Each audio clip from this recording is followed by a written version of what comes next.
tocamos el tema de ciencia, tocamos el tema de medio ambiente, y ahora nos vamos a meter de lleno en la salud.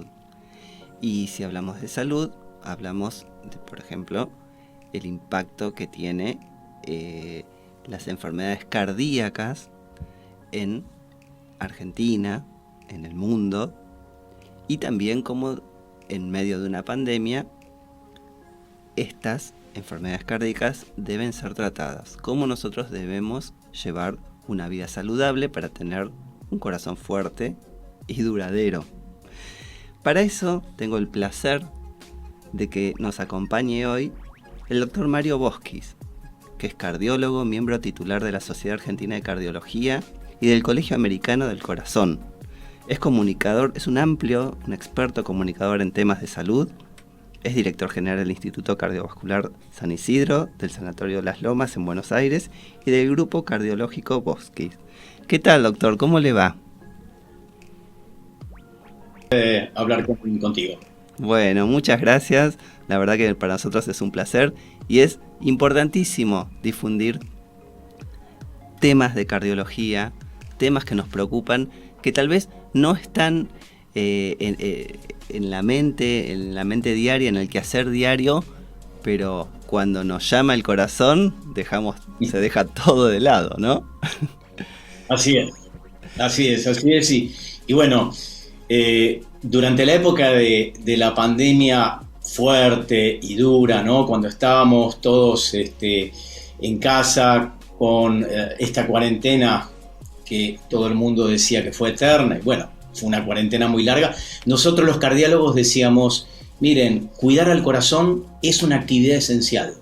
Es igual de esencial que ir al supermercado, que comprar medicamentos, aunque parezca mentira, porque tuvimos durante los últimos 2 años, lamentablemente, una baja importante en lo que fueron las consultas cardiovasculares, algunas de ellas en salud, pero otras veces con pacientes que tenían enfermedades cardiovasculares crónicas que por temor a veces a contagiarse, ¿no? Por un temor que no era demasiado real, pero había un temor importante a contagiarse de COVID, y no concurría a la consulta médica, ni al cardiólogo, ni al gastroenterólogo, ni al neurólogo, y lamentablemente vimos algunas secuelas en pacientes que después vuelven a la consulta y mucho de eso le dijimos, ¿por qué no consultaron en su momento?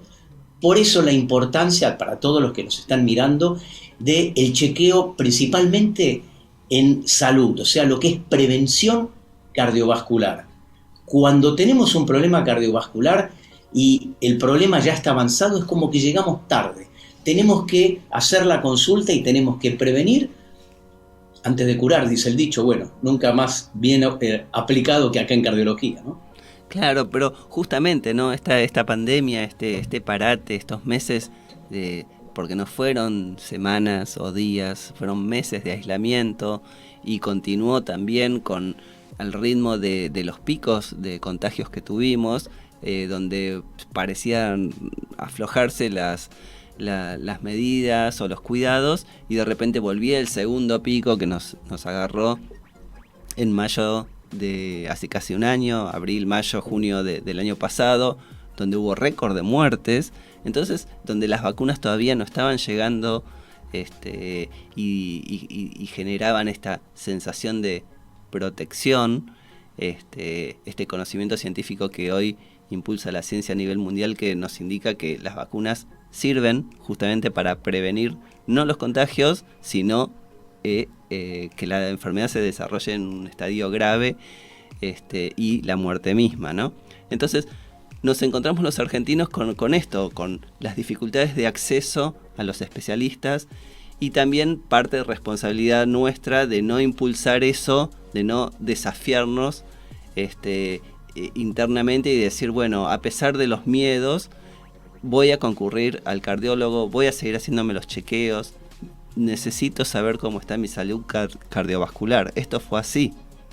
Sí, así es, Víctor. Y lo que se ha visto, que lamentablemente, con el no control hemos experimentado, especialmente en cardiología, lo que llamamos un exceso de muertes, o sea, muertes que podrían haberse evitado desde el punto de vista cardiovascular, que te diría que recién ahora vamos a tener o conocer el verdadero impacto de este fenómeno una vez que tengamos las estadísticas.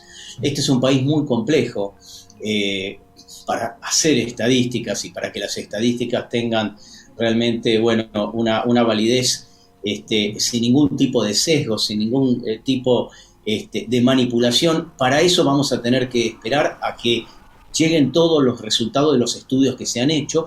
Pero bueno, mientras tanto también podemos decir que por otra parte, mucha gente ha tomado conciencia que, estamos en una etapa en la cual, si bien todavía la pandemia a nivel mundial continúa, sigue, recibimos noticias que son un poco preocupantes de otros continentes, ¿no? Como por ejemplo lo que pasa en China, vemos con algo de alivio que los números en la Argentina, digamos en Latinoamérica en general, no son los mismos que vos referías, por ejemplo en mayo del año pasado, o aún los números de contagios por COVID positivo que tuvimos en este último verano, ¿no? Con la aparición de la variante Omicron, que era o es tremendamente más contagiosa que la Delta, o que, la Manaus, que era la variante más frecuente en Argentina. Pero bueno, lo que decía es que nosotros estamos observando que la gente, está mucho más atenta, sabe que debe controlarse, y de alguna manera, en esta etapa que se está aprovechando, que hay una disminución de casos, decía, han vuelto los chequeos clínicos y han vuelto los chequeos cardiovasculares. La gente está, volviendo a hacer medicina preventiva, está consultando al cardiólogo. De hecho, te diría que los consultorios en general externos, que llamamos, no la internación, sino los consultorios externos en cardiología, no solo en cardiología, gastroenterología, neumonología, diabetes, otras especialidades, están recibiendo nuevamente pacientes que dicen, doc, me quiero chequear, hace un año que no me controlo, o año y medio, quiero saber cómo estoy, y estamos volviendo a la carga, por así decirlo nuevamente, haciendo medicina preventiva, que es la mejor medicina. Y en el consultorio, ¿usted qué es lo que ve predominante? ¿Qué enfermedades predominantes ve a causa de esto, ¿no? De la falta de chequeos, o de una población que tal vez se alimenta mal, o que viene de un sedentarismo provocado por las largas cuarentenas?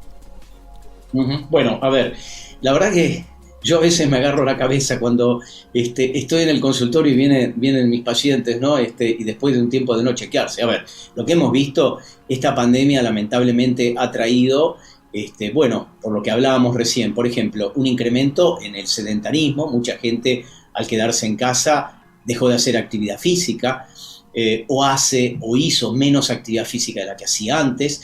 Eso a su vez es un generador de otros factores de riesgo, como por ejemplo la obesidad. Hubo un incremento, y eso lo vemos en el consultorio, de pacientes que nos dicen, doc, engordé 10 kilos, engordé 8 kilos, engordé 5 kilos, ¿no? Dependiendo del caso, pero claro, dejar de hacer actividad física, y aparte la posibilidad de quizás, trabajar en casa, el famoso trabajo que se llama el home base, o el trabajo en casa, que hace que al sedentarismo, al hecho de no moverse, de no salir a caminar, se le está agregando también, o se le agregó el tema de la mala alimentación, porque el famoso delivery, ¿no? Claro. Que generó, un furor, un gran incremento en este tiempo, porque era mucho más fácil pedir comida en casa que salir a comprar comida. Muchas veces ese delivery o ese pedido que hacíamos no era el más sano, no era, no teníamos la posibilidad de tener los nutrientes más saludables, y muchas veces eran comidas rápidas, eran fritos, eran grasas saturadas, eran alimentación ultraprocesada. Entonces incrementa la obesidad. Hablamos de eso, hablamos también, por ejemplo, de gente que tiene antecedentes de presión alta y que por una transgresión alimentaria y por un no control de su presión viene hipertensa. Claro. Gente que estaba perfectamente controlada viene a la consulta con presión alta, con alteraciones en los valores de presión que no había tenido previamente. A eso le agregamos también gente que viene con síntomas cardiovasculares característicos, que siempre los hemos visto, pero muchas veces incrementados por muchas situaciones, a veces por situaciones de estrés, como por ejemplo el tema de las palpitaciones, sensación de golpeteo en el corazón, y que al hacerle un electrocardiograma o un control de rutina veíamos la aparición de arritmias. Y lo que no son menores, lamentablemente tampoco, son, bueno, aparición de enfermedad coronaria, ¿no? Aparición de pacientes con dolor de pecho, y que ese dolor de pecho estaba correspondiendo a una obstrucción en alguna arteria coronaria que lamentablemente, bueno, tuvieron que ser sometidos a procedimientos como la colocación de stents, o de hacer una cirugía o revascularización miocárdica. O sea, hemos visto una plétora de enfermedades cardiovasculares y de descompensaciones que no habíamos visto en la época previa a la pandemia, cuando la gente hacía los controles más habituales y cuando ante cualquier síntoma, uno recuerda, bueno, ante cualquier síntoma decíamos, anda a una guardia. La gente tenía miedo de ir a una guardia, sí. Tenía miedo de contagiarse. Sí, sí, sí. El área COVID, la gente con barbijos, los médicos vestidos de astronauta, ¿no? Bueno, todo eso generó cierto grado de temor que, bueno, hizo que la consulta fuera mucho menos frecuente que la que veíamos previamente. Y con el transcurrir de los meses también se trató de impulsar lo que es la consulta virtual. Quería preguntarle si usted tuvo la oportunidad de ejercerla y qué beneficios también trae eso para el paciente que no puede ir o no quiere ir al consultorio, pero que igual puede llegar a ser tratado, más allá de que no se hagan los análisis porque no quiere ir a la institución. Así es, bueno, a ver, no todo es malo, ¿no?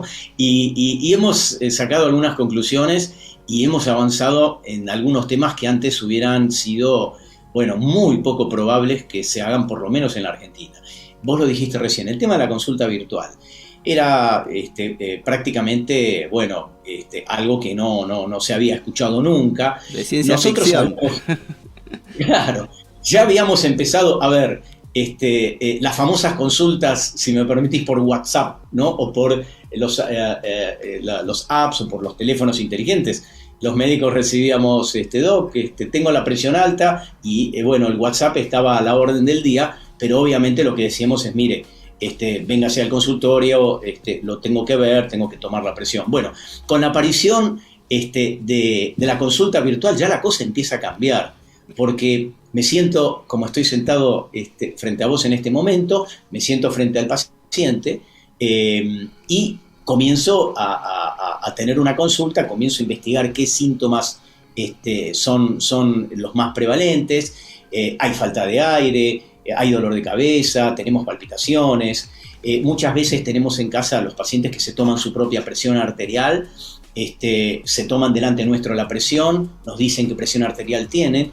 Y en algunos casos también empiezan a aparecer algunos dispositivos inteligentes que nos pueden mostrar, por ejemplo, el pulso cardíaco, o hasta un relojito o algunos relojitos que nos muestran un ritmo del corazón muy rudimentario, pero nos dan una idea. Bueno, todo eso lo podemos ver el paciente si tiene hinchazón de las piernas, que puede ser un signo de insuficiencia cardíaca, lo vemos, le vemos la cara, vemos cómo respira, en fin, esa es la consulta virtual. Y sí, absolutamente, nosotros hemos tratado de reacondicionar la tecnología y obviamente en mi caso, en nuestro centro, lo que hicimos era dividir nuestra actividad diaria en consultas presenciales y virtuales. Obviamente los pacientes que ante una consulta virtual nosotros teníamos algún tipo de duda acerca de si el problema que tenía o que presentaba era un problema que necesitaba la presencialidad, le decíamos, mira, venite inmediatamente que te tenemos que ver. Y ahí se pasaba a la consulta presencial. Eso es el primer tema. Segundo tema muy importante, las recetas virtuales. Claro. A ver, ¿qué significa? Antes los pacientes venían al consultorio, venían a la consulta, le firmábamos una receta con un medicamento. En cardiología, Víctor, tenemos muchos medicamentos crónicos, o sea, que los pacientes deben tomar todos los meses, y muchas veces es un incordio, venir al consultorio, tener una consulta, mandar la receta. Bueno, hoy por hoy, por una ley nacional, y esto es muy importante y yo creo que ha llegado para quedarse, nosotros podemos escribir una receta en un paciente que nosotros mismos hemos medicado y que sabemos en su historia clínica qué medicación toma, escribimos la receta y se la podemos enviar por cualquier medio, ¿no? Por cualquier medio electrónico, por mail, por WhatsApp, por fax, Claro, que en algunos casos todavía se usan. Y eso se puede presentar en una farmacia y tiene absoluta validez en todo el país. Doctor, la última pregunta le hacemos. ¿Qué consejos le da a la población para tener un corazón saludable? Desde los hábitos de alimentación hasta las consultas médicas. Usted me dirá. Bueno, a ver, yo soy primero un ferviente, defensor de la actividad física. Primero y principal, lo que le digo a la gente, a ver, 65% de la población argentina, según un último registro, es sedentaria, o sea, no realiza actividad física. Entonces, un tip que le doy, 150 minutos por semana de actividad física, al menos vigorosa. O sea, ¿qué significa eso? Una buena caminata, pero una caminata vigorosa, nos saca del estatus de sedentario. Estamos hablando de 30 minutos por día, 5 veces por semana, 4 veces por semana, 40 minutos. Esos 150 por lo menos para empezar a mover al cuerpo, y eso tiene un efecto, un impacto muy importante en la disminución del riesgo cardiovascular. Segundo, controlar su presión. No puede ser que haya gente que no sepa qué presión arterial tiene. Es muy sencillo hacerlo, al menos una vez por año, contrólense la presión. Otra cosa, saber su nivel de colesterol. El colesterol, yo diría que es el enemigo número 1 en lo que respecta a enfermedad cardiovascular, cardíaca, porque el colesterol tapa las arterias. Y tenemos lo mejor, tenemos medicamentos que ayudan a destaparla. Entonces, saber qué colesterol tenemos y si es necesario tratarla. Cosa que cae de maduro, no fumar. Claro. Está demostrado que el tabaco, que el cigarrillo en general, no solo el tabaco, sino más de los 100 componentes que forman el cigarrillo, son absolutamente deleterios para la salud y crean múltiples enfermedades, ni hablar de la enfermedad cardiovascular. Entonces, no fumar. Tenemos sobrepeso, otro gran problema que hablamos hace un ratito, también un gran porcentaje de la población argentina, sobrepeso, obesidad, bueno, casi el 60%. Tenemos esos kilitos de más y a ver, no es un tema estético, Víctor, no, uno puede estar un poquito más gordito o menos gordito, no es un tema de estética, es un tema de salud. Ya el tema de obesidad es un tema muy importante. La obesidad es un generador de factores de riesgo y es un generador de enfermedad cardíaca, ni hablar también de diabetes. Entonces, el tema de la obesidad, bajemos esos kilitos de más. Y después, bueno, la consulta al médico. A ver, como llevamos a veces el auto al mecánico una vez por año, si vamos a salir a la ruta, bueno, llevemos al corazoncito una vez por año, por lo menos, al médico y que nos diga cómo anda el relojito. Bueno, muchísimas gracias, la verdad, sabios consejos de un experto. Un placer charlar con vos, Mario, ya te tuteo, te siento como favor. El médico, viste, que con todos estos consejos, médico familiar de cabecera. Bueno, la verdad te agradecemos mucho, te vamos a volver a convocar en próximos programas porque es muy interesante y hay muchísimos temas vinculados a la cardiología que hacen del interés público. Absolutamente, con todo gusto, Víctor, un placer hablar contigo y bueno, y cuando quieras, bueno, aquí estamos. Muchísimas gracias, doctor. Adiós.